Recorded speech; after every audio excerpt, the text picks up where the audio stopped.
Do you know why I hate, especially when liberals are like, Palestinians just need to be more peaceful in their fight for liberation? Because, motherfucker, do you know who Palestinians are dealing with? Both intifadas started off as widely non-violent protests against Israel's actions, against Palestinians and the killing of Palestinians, the breaking of Palestinian human rights. And then guess what? Israel decided to crack down and be incredibly violent against Palestinians, whether they were at the protests, whether they were marching or not. So then resistance groups, especially the Second Intifada, were like, wait a second, if they're going to attack Palestinians, attack our people, why don't we fight back?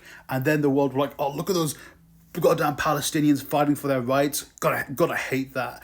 Then you got the Great March of Return in 2018-19, which is completely non-violent. And guess what? Israeli soldiers decided to shoot at Palestinians with live ammunition because they didn't like that they were peacefully protesting for their rights. And then you've got like American Turks who are protesting in Palestine, and they get killed by an Israeli soldier for non-violent protesting. And liberals are like, Palestinians just need to be more peaceful in their protesting. Bruv, they are getting killed for trying to be peaceful in their protests. I've even seen recently videos of Israeli soldiers and Israeli settlers throwing stun grenades and attacking Palestinians for protesting their forced illegal evacuation for the building of illegal Israeli settlements in the West Bank. And you are telling me Palestinians need to be more peaceful in their fight for liberation? There has been no peaceful fight for liberation because the occupier, the colonizer, is always violent.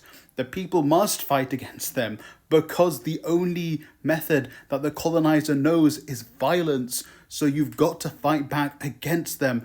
Sometimes you can be non-violent. Sometimes you can protest. Sometimes you can go through government legislation to try and get your rights. But that genuinely usually comes after a fight for your liberation.